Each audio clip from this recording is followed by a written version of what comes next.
Dios les bendiga. Amén, hermanos. Bendiciones. Permítame que ese aparato no lo sé manejar muy bien. Amén. Ahí está.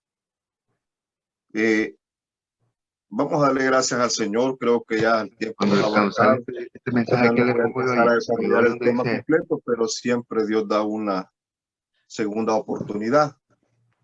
Amén, Vamos hermano. a orarle al Señor. Padre, buen Dios, te doy gracias en el nombre de Jesús por este momento y esta ocasión que nos permite, Señor. Te ruego, Padre amado, que cautives nuestra mente, que tu Espíritu Santo, Señor, acomode las palabras que tú has de dar, Señor, en nuestros corazones para beneficio de nuestras almas. Dios eterno, Dios amado, consuélanos, edifícanos, exhórtanos y danos, Señor, la posibilidad, Señor amado, de poder ser bendecidos todos, Señor. Tu palabra es vida y es vida abundante. Por eso te ruego en esta noche, Señor, que Padre, tú nos abras el entendimiento para comprender cuál sea tu buena voluntad, porque tu palabra es deleite a nuestro espíritu, Señor, nos regocijamos de poder compartirla. Asimismo, Señor, te ruego, Padre, que en estos breves minutos, Señor, sea el poder de tu Espíritu Santo, Señor, ungiendo, Padre, esa palabra que ha de salir de mi boca. Unge mi mente, Señor, con tus palabras y permíteme, Padre, asimismo, yo primeramente, Señor, ser edificado en el nombre de Cristo Jesús. Amén. Gloria a Dios. Vamos a San Mateo, capítulo 21. San Mateo, capítulo 21 y versículo 42. Dice la palabra de la siguiente manera. Jesús les dijo, ¿nunca leíste en las escrituras la piedra que desecharon los edificadores ha venido a ser cabeza del ángulo?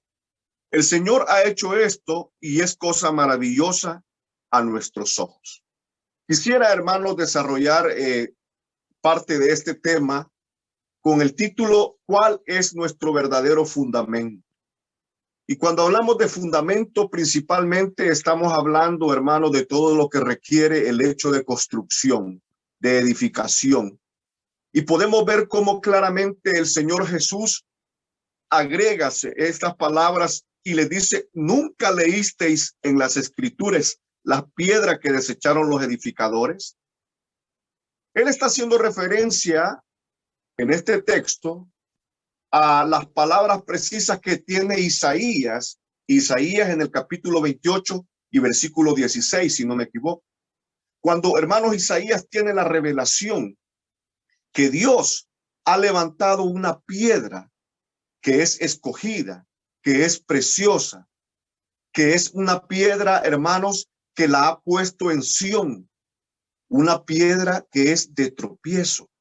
Y dice la palabra en alguna versión más antigua, y todo aquel que en él creyere no será avergonzado. Pero en la versión de Isaías del capítulo 28 dice, el que creyere en él no se apresure. Es decir, hermanos, que no va a ser avergonzado. Ahora bien, Dios tiene un proyecto, hermanos, para cada una de nuestras vidas. Y dentro de ese proyecto es el mismo hecho de darnos la oportunidad de nosotros ser edificados, de crecer dentro de la gracia, de poder, hermanos, acomodarnos a toda esa construcción, ese edificio espiritual que Él viene formando desde tiempos antiguos. Se nos da, hermanos, la ocasión en que el Señor está siendo confrontado de muchas maneras por los principales rabinos, escribas y fariseos de aquella época.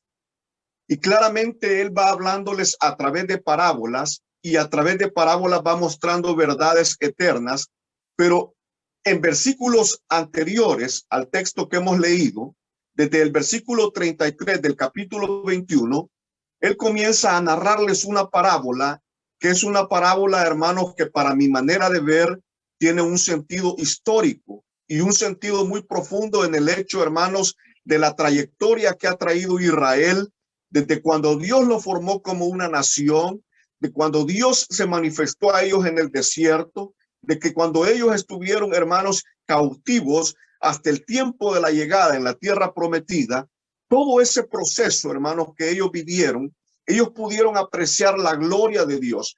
la manifestación de un Dios que había declarado por la palabra, hermanos, que él iba a cumplir todas sus promesas, pero que al cumplir todas sus promesas, también ellos tendrían que estar firmes en todos sus estatutos, en todos sus mandamientos y en todos sus preceptos, para que Dios los pudiera así bendecir y ellos poder ser, hermanos, luz a toda la humanidad.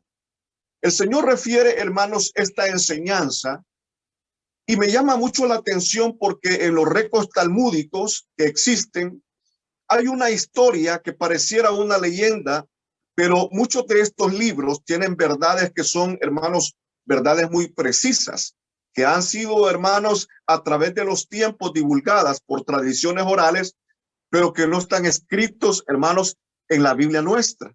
Pero no dejan de tener relevancia porque fueron hechos que fueron reales. Cuando comenzó la construcción del templo en tiempos de Salomón, se habla la historia, hermanos, y eso lo podemos verificar quizás en algún versículo por ahí por Primera de Reyes, en el capítulo 6 y versículo 7, de que como cuando comenzaron la obra de la construcción del templo, hermanos, fue tan maravilloso el hecho de que ya traían las piedras de la cantera hacia donde estaba la posición del templo y las traían ya talladas, de tal manera de que, hermanos, cuando comenzó la construcción de esa edificación, no hubo necesidad de usar ni martillo, ni hacha, ni ningún instrumento, hermanos, porque todas esas piedras iban acomodándose a la perfección. Pero narra la historia de que en cierta ocasión los albañiles y los constructores, cuando llegaron al término, hermanos, preciso de toda construcción antigua, que es la entrada principal, habían recibido una piedra, que esa piedra, hermanos, no hallaron dónde poder encajarla ellos. Y cuando no hallaron dónde encajarla, la desecharon. Y la desecharon y según la historia, la arrojaron, hermanos, por una colina hacia, hermanos, el borde de lo que es el torrente de Cedrón, a un costado de lo que es ahora el Monte de los Olivos. Pero cuando ellos empezaron a querer construir la parte de arriba, hallaron que, hermanos, faltaba una piedra y que esa piedra era tan elemental porque era la piedra, hermanos, que tenía en sí el poder soportar el peso de todo lo que era el cimiento del templo. Y se dieron cuenta de que ellos ya habían desechado esa piedra. Mandaron a decir a los albañiles que les mandaran esa piedra que faltaba, pero en la cantera esa piedra ya se las habían enviado al principio. Entonces, ¿de dónde nace, hermanos, el hecho de que el Señor comienza, hermanos, diciendo esta palabra? Y vea, nunca leíste en las Escrituras, la piedra que desecharon los edificadores ha venido a ser cabeza del ángulo. El Señor ha hecho esto y es cosa maravillosa a nuestros ojos. Tenemos que fundamentarnos claramente, hermanos, que en la historia se levantaron muchos grandes imperios, imperios babilónicos, imperios medo-persas, imperios griegos, imperios asirios, imperios de Egipto, imperios caldeos, pero que todos ahora solamente son ruinas de lo que ha quedado, hermano, en el vestigio de la historia. Pero ¿por qué se caracterizaron estos grandes imperios? Porque ellos creyeron, hermanos, que la gloria de su esplendor estaba en esos grandes maravillosos templos de mármol, en esos grandes maravillosos templos tallados de piedras preciosas. Sin embargo, yo creo, hermanos, que en el sentido más espiritual, cuando se habla de que Dios está, hermanos, desde tiempos memorables, tratando de hacer una construcción en esta tierra, no lo habla en el hecho tanto, hermanos, de poder tener una construcción de la cual él se agrade. Porque a la verdad de que si el templo de Salomón tuvo un gran esplendor y una gran gloria, Dios, hermanos, no se agradó tanto en eso, sino que, hermanos, Dios se agradó en la obediencia, en la consagración a su palabra, en la santidad, en que su pueblo, hermanos, pudiera estar fundamentado en las verdades eternas de los siglos, porque a eso viene refiriéndose el Señor en este texto. Cómo nosotros estamos siendo, hermanos, edificados en la gracia de Dios. El mismo salmista David decía en el Salmo 18 y versículo 31, haciendo una interrogante: ¿quién es Dios sino solamente Jehová? ¿Y qué roca hay fuera de nuestro Dios?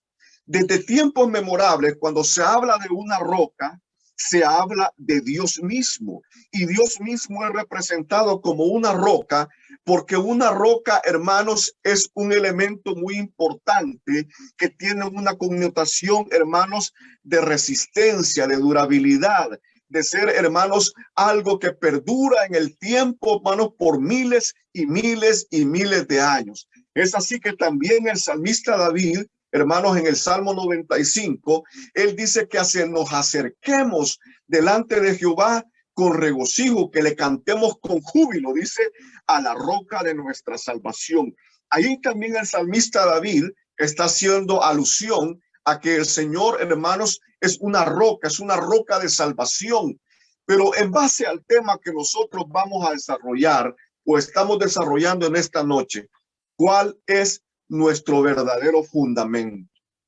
¿Qué es, hermanos, en lo que nosotros hemos creído? ¿Dónde estamos verdaderamente parados ahora mismo en el tiempo de la historia, cuando muchos proclaman decir tener la verdad? Cuando muchos proclaman, hermanos, decir tener una doctrina limpia o una sana doctrina. Sin embargo, hermanos amados, ya se los he explicado hasta el sacio. Cuando hablamos de sanas doctrinas o de doctrinas espirituales o de doctrinas de las escrituras, no estamos hablando en tiempos bíblicos del hecho de lo que nosotros hablamos, de lo que nosotros decimos, sino cómo nosotros vivimos, cómo nosotros nos desarrollamos delante de Dios y cómo nos desarrollamos delante de nuestro prójimo y de este mundo que los hermanos ve como cartas leídas.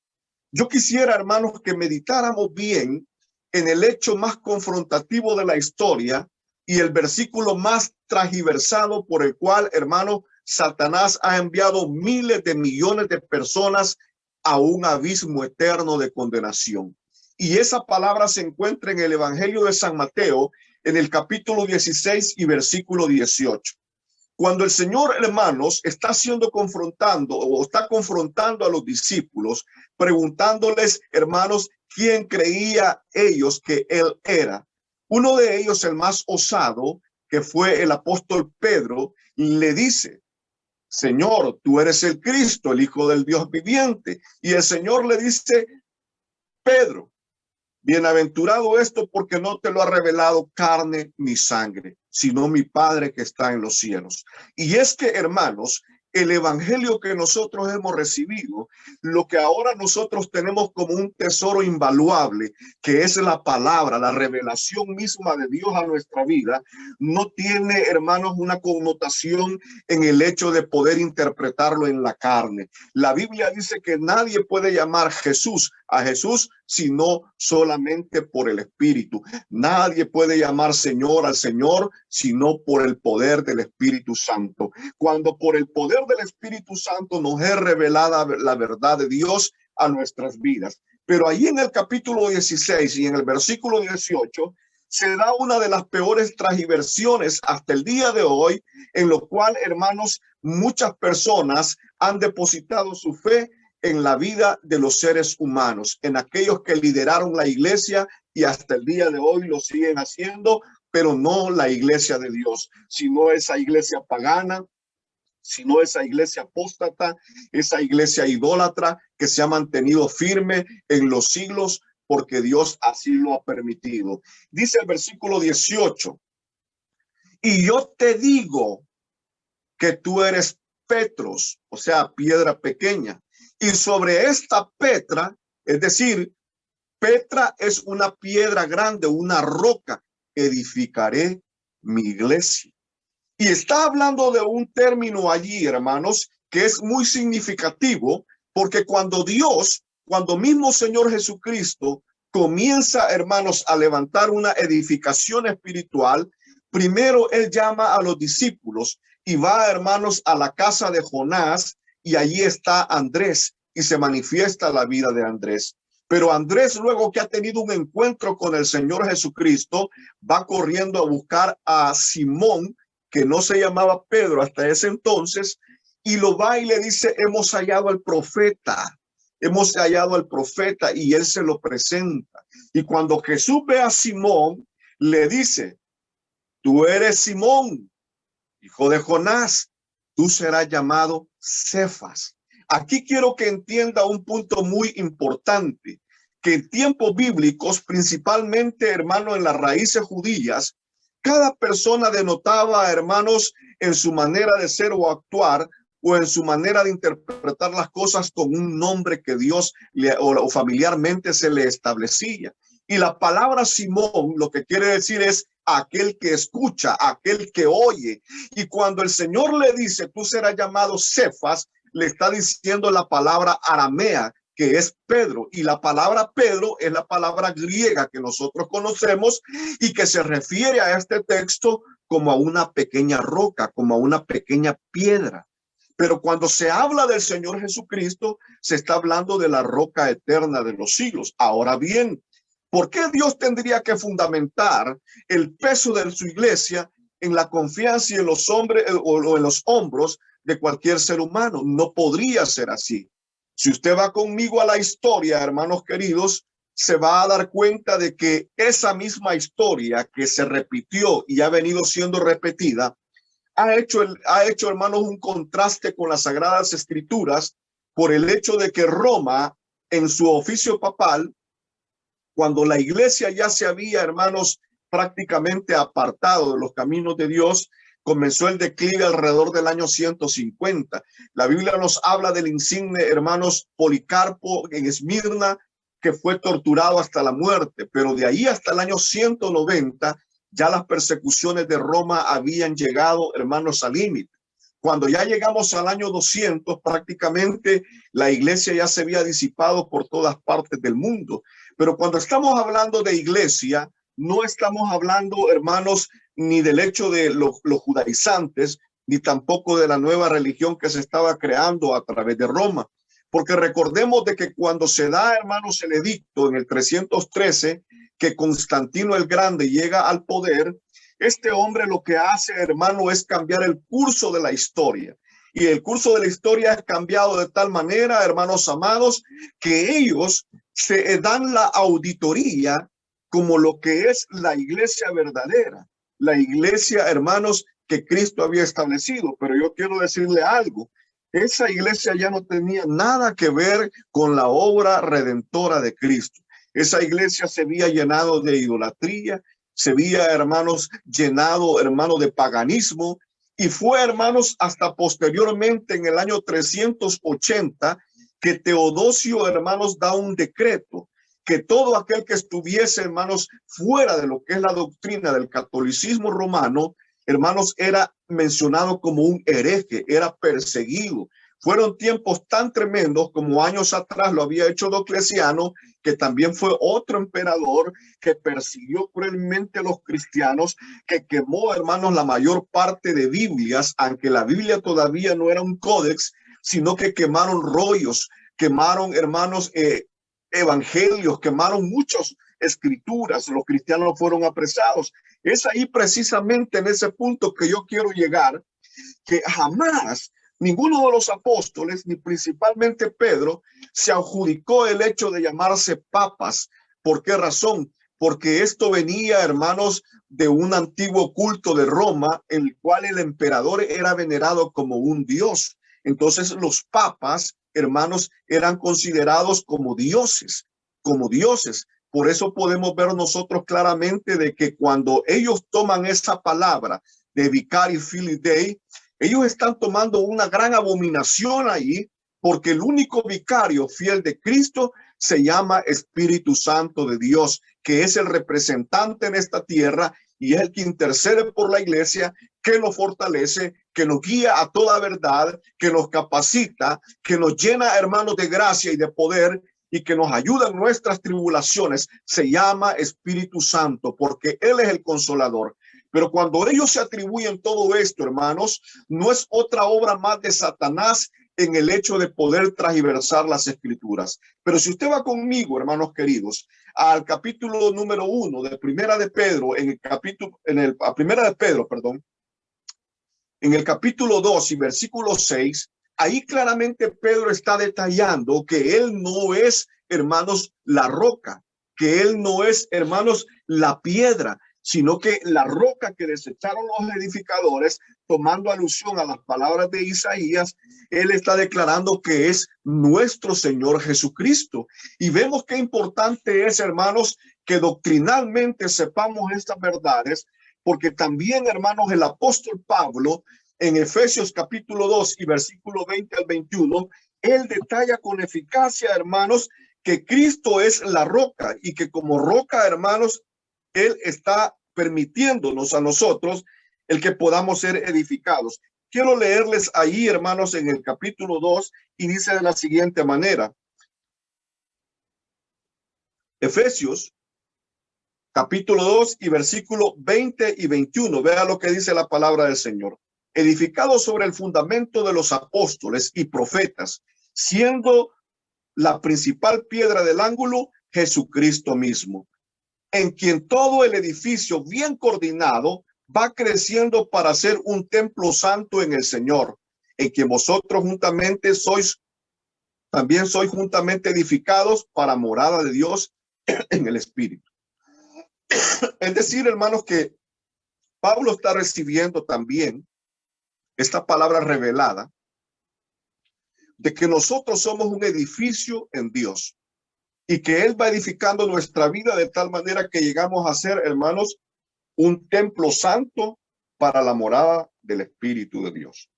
Qué importante es saber, hermanos amados, de que la religión durante siglos ha predicado todas estas mentiras, pero por el poder de Dios, hermanos, nosotros tenemos la revelación firme. ¿Quién es nuestro Dios?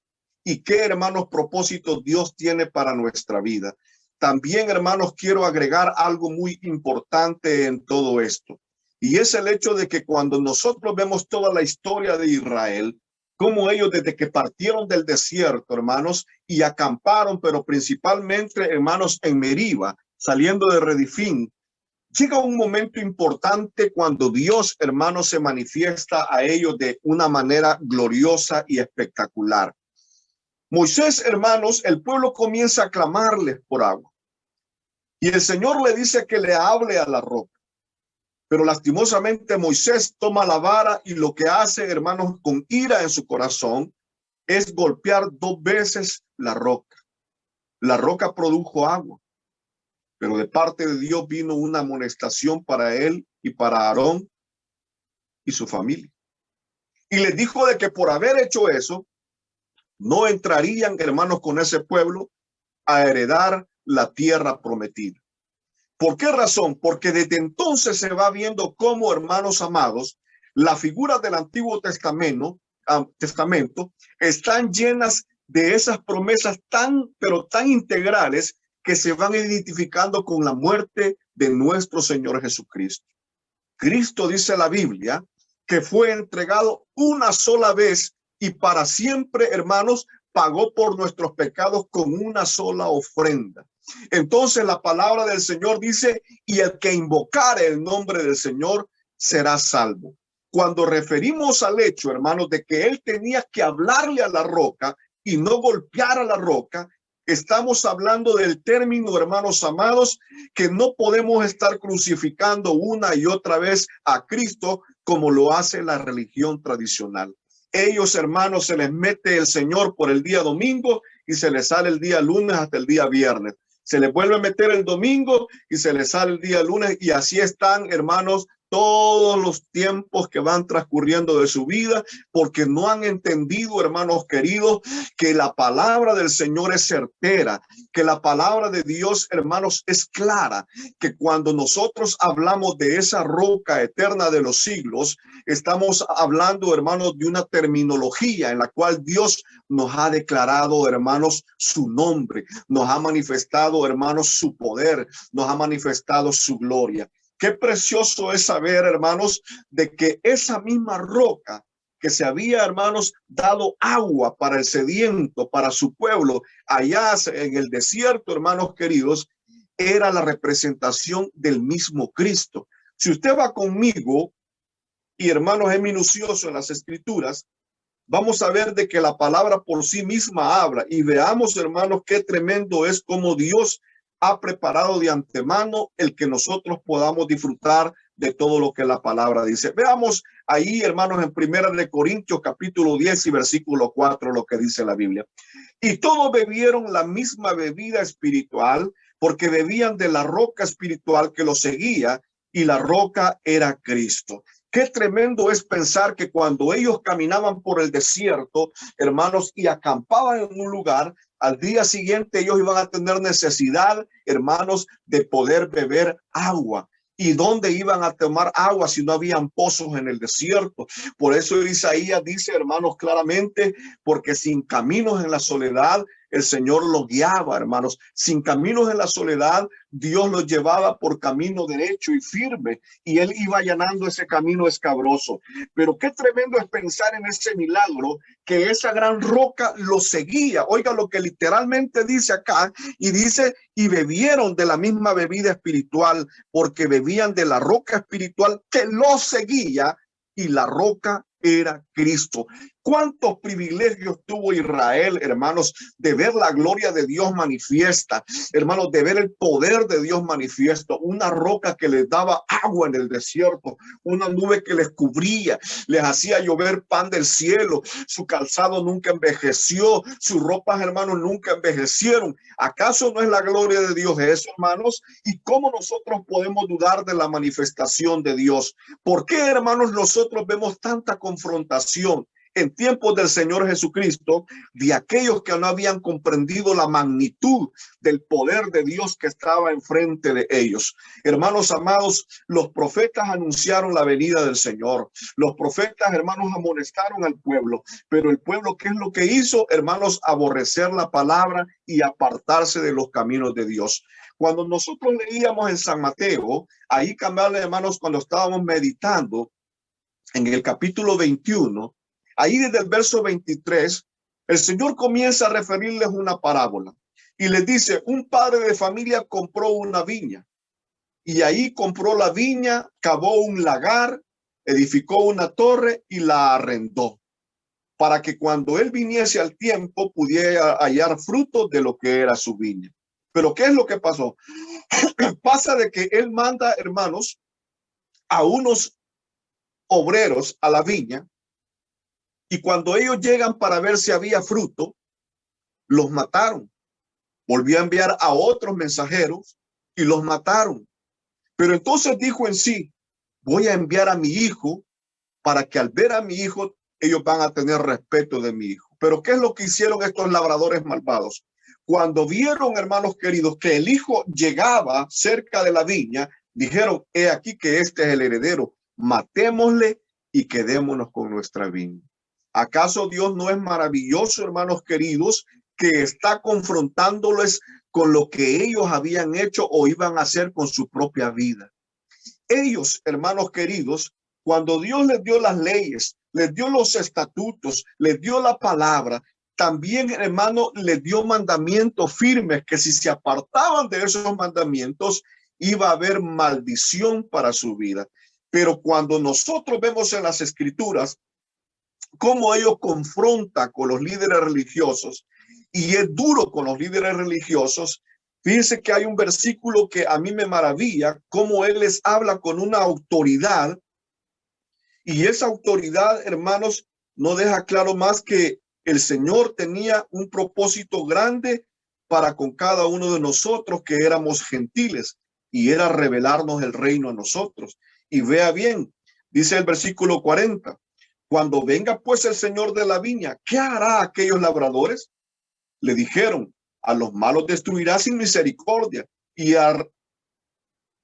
arrendará su viña a otros labradores que le paguen el fruto a su tiempo. Jesús les dijo, ¿nunca leíste en las escrituras? La piedra que desecharon los edificadores. Lo que estaba haciendo ahí él, hermanos, era declarándoles que él, hermanos, era el Cristo, el Hijo del Dios viviente, pero ellos no comprendían porque la palabra misma, hermanos, estaba profetizada. Hermanos, que les iba a cegar el entendimiento a los entendidos para que oyendo no oigan ni viendo vean y ni se arrepientan y ni se conviertan al Señor. Pero pareciera ser que como que Dios había puesto un límite entre, hermanos, el judaísmo, entre los grandes líderes religiosos y entre aquellos que eran, hermanos, gente del vulgo. Y no era así. Ellos mismos, hermanos, habían fabricado su religión. Ellos mismos habían sacado la roca eterna de los siglos y habían empezado a construir con heno, hojarasca, con, hermano, todo aquello que no le agrada a Dios.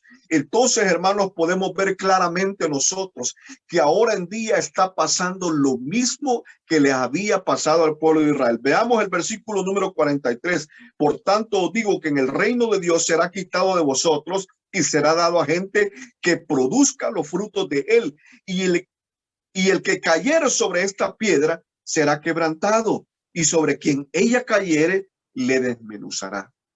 Cuando la Biblia dice, hermanos, que todo aquel que cayere en esa piedra, en la versión nuestra dice acá, hermanos, que será quebrantado. Pero cuando habla de quebrantamiento, no está hablando de un quebrantamiento para destrucción, sino, hermanos, que ha caído para salvación en la roca. Qué tremendo es pensar las palabras que el Señor dijo: bienaventurado todo aquel que no haya tropiezo en mí. Qué terrible pensar, hermanos, que todavía hay líderes que no han entendido esto. Quizás podrían decir, bueno, yo no puedo tener 3 mujeres porque soy cristiano. Bienaventurado el que no haya tropiezo en mí. Oh, yo no puedo robar porque soy cristiano. Hermano, desde que ya lo pensó en su corazón, desde que ya lo maquinó, es una persona que está dispuesta a poder hacerlo, pero haya ese tropiezo en Jesús. Por eso tenemos que tener claro una, hermanos, connotación muy grande en las Escrituras, que Cristo no es ministro de pecado, sino que Cristo vino para anular el pacto de la muerte que había, hermanos, entre nosotros. ¿Por qué razón? Porque, hermanos queridos, solamente a través del sacrificio de Cristo nosotros hoy podemos tener vida eterna. Y veamos qué tremendo es pensar que grandes naciones como los Estados Unidos, cuando en un principio ellos fueron fundamentados, Estados Unidos es el único país en la historia moderna que ha sido fundamentado en más de un 90%, hermanos, en los valores de la palabra. Allá por el año de 1793, cuando comenzó la obra del Gran Capitolio, que ahora es el Gran Capitolio visitado por miles de personas allá en Estados Unidos, principalmente George Washington se encargó de algo. Ellos habían sido, hermanos, descendientes europeos, descendientes de judíos, descendientes de toda aquella, hermanos, aglomeración de peregrinos que vinieron aquí a tierras americanas y que tenían bien claros, hermanos, que apartados de Dios nada se puede hacer. Pero de la mano de Dios, cuando nosotros hacemos y producimos, hermanos, los frutos del reino, hermano, eso tiene mucha connotación, porque estamos siendo nosotros participantes de lo que es la obra de Dios, de lo que es la edificación de Dios. ¿Sabe qué es lo que hicieron ellos? Ellos ya eran parte de una secta masónica. Ellos, hermanos, ahí en el centro del Capitolio enterraron una roca. Principalmente esa roca, dice la historia, que tiene 22 céfiras, que son, hermanos, los movimientos cabalísticos de una religión derivada de lo que es el judaísmo. Pero eso no es todo. Ahí hay un pacto, hermanos, que hicieron ellos de sangre sobre esa roca. Y fíjese bien claramente, hermanos, que el Capitolio de Estados Unidos tiene la misma forma de lo que es, hermanos, el Capitolio de Roma, la Catedral de San Pedro, que fue construida, hermanos, a precio de sangre, a precio de muerte, a precio de miles y miles de vidas. Y dentro de ese Capitolio, hermanos, están las peores abominaciones que el mismo infierno ha podido parir. Por eso, hermanos, a mí me preocupa, hermanos, que todavía creen que este tipo de personas que pertenecen a la religión van a ir al cielo si no se arrepienten y reconocen quién es la verdadera roca eterna de los siglos. Les espera, hermanos, una eternidad sin Dios, una eternidad en el lago que arde con azufre. Porque, hermanos queridos, no hay otro fundamento más y tenemos que estar firmemente confiados de que no hay otro fundamento más que el que Cristo ha establecido a través de su palabra. Los profetas y los hermanos, aquellos aquellos hombres profetas no eran ni los apóstoles el fundamento. Ellos solamente, hermanos, hacen caso omiso, a lo que la palabra de Dios así ha establecido. Me maravilla porque, hermanos, el apóstol Pablo, siendo un hombre que fue perseguidor de la iglesia, siendo un hombre, hermanos queridos, que él mismo se encargó de apresar a muchos cristianos y de encarcelarlos, él mismo tuvo la revelación más grande que hombre después de nuestro Señor Jesucristo ha tenido en las Sagradas Escrituras. Y yo quiero que veamos en Primera de Corintios, capítulo 3, versículo 10. Conforme a la gracia de Dios que me ha sido dada, yo como perito arquitecto puse el fundamento y otro edifica encima. Pero cada uno mire cómo sobreedifica, porque nadie puede poner otro fundamento que el que está puesto, el cual es Jesucristo. Él tiene la osadía, el atrevimiento de decir, yo como perito arquitecto puse el fundamento. Y esa expresión lo que denota, hermanos, es que si en el Antiguo Testamento ellos apartaron la roca verdadera y la desecharon, lo que está tratando el Señor a través del apóstol Pablo es volver a colocar esa roca, ese fundamento en las doctrinas que Dios le dio a él, las doctrinas de la gracia que ahora nosotros tenemos, salvos por gracia, justificados por fe, hermanos, por el simple hecho de creer en el sacrificio de Cristo. Eso, hermanos, hasta el día de hoy, el pueblo judío no lo puede entender porque nos ha sido revelado por medio del Espíritu Santo al creer en el sacrificio de Cristo. Y Pablo dice, hermanos, claramente, os ruego, hermanos, que no juzguéis las cosas antes de tiempo, porque en aquel día Dios juzgará todas las cosas conforme a mí evangelio, dice el apóstol Pablo.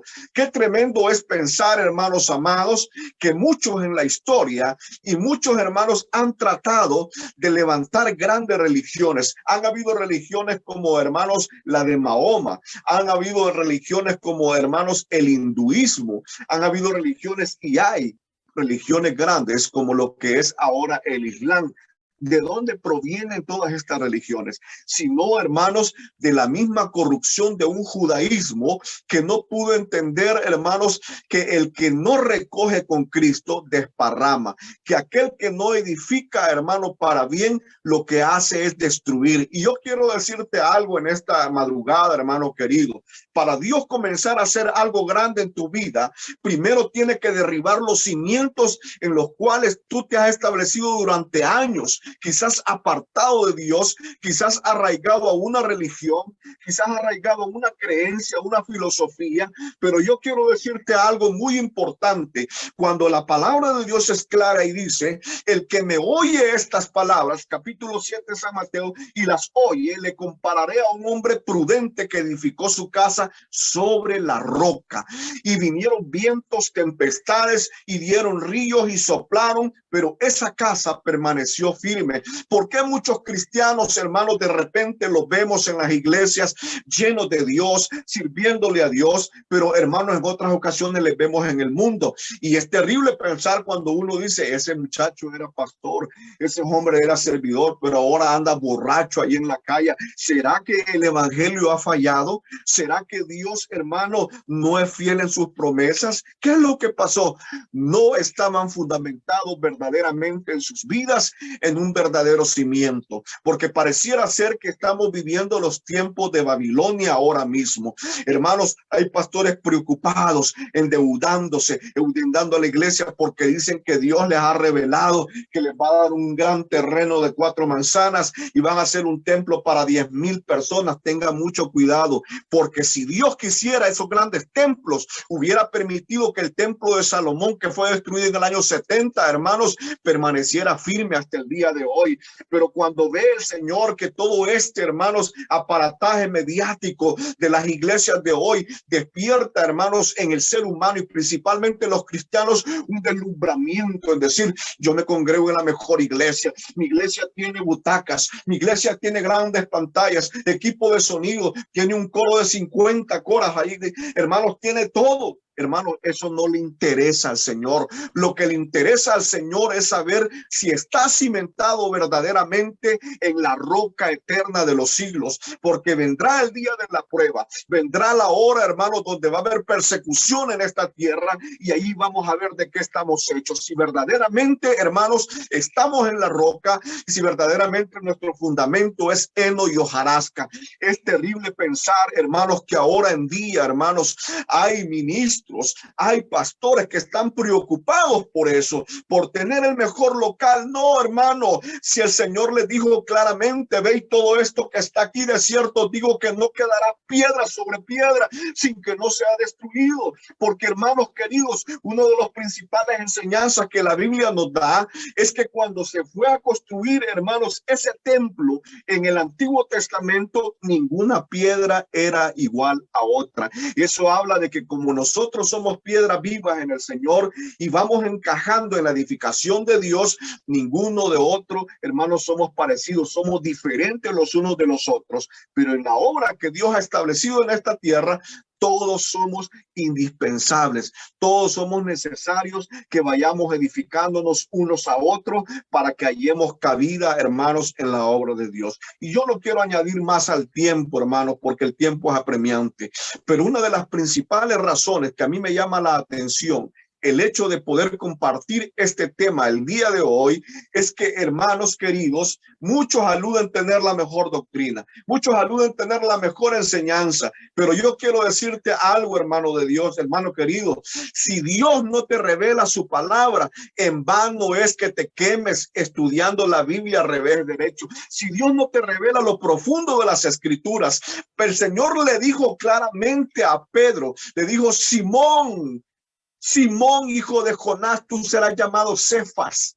Pero esa palabra Simón, el que oye, el que entiende, hermanos queridos, cuando el Señor se manifiesta a aquella mujer samaritana, ella no entendió las palabras que el Señor le estaba diciendo. ¿De dónde tienes para sacar el agua?, le dijo. Cuando, hermanos queridos, él sabía que dentro de su interior, hermano, el Espíritu de Dios, el Espíritu del Señor, hermanos, en nosotros, hace brotar en nosotros un torrencial potente de agua viva para poder compartir con este mundo sediento, para poder compartir con este mundo que se pierde, porque Él es la roca eterna de los siglos. No podemos estar fundamentados, hermanos, en el conocimiento de ningún hombre, de ningún rabino, de ningún pastor, porque en aquel día del juicio usted se va a presentar solo delante del Señor y le va a decir estas palabras claramente: Señor, ante ti me presento en este día, Señor. Y el Señor le va a decir: pero ¿por qué enseñaste mala palabra? ¿Pero por qué creíste esto? ¿Por qué creíste en este paganismo siendo cristiano? Señor, a mí me enseñaron así. Nunca me amonestaron y me dijeron que eso era del mundo, era pagano. Porque, hermanos queridos, no es lo que nosotros hablamos, no es lo que nosotros decimos, sino lo que nosotros vivimos. Y si nosotros estamos viviendo en plenitud en la palabra del Señor, nosotros podemos tomar en cuenta de que van a venir vientos y tempestades, van a venir situaciones adversas, pero nosotros vamos a estar firmes en el Espíritu de Dios, firmes en las promesas de Dios, firmes en la roca eterna de los siglos. Padre bueno, Dios de misericordia, gracias, Señor, por esta breve meditación de tu palabra. Yo espero, Señor, que cada uno de nosotros no sobreedifiquemos con heno y hojarasca en el fundamento que tú ya has establecido, Señor. Padre bueno, Dios de misericordia, revélate a nuestras vidas cada día, Señor, y que tu palabra no regrese vacía. En Cristo Jesús, Señor nuestro, muchas gracias por esta meditación, Padre. Te alabo y te bendigo y te doy la gloria y la honra, Señor, porque eres bueno y para siempre es tu misericordia.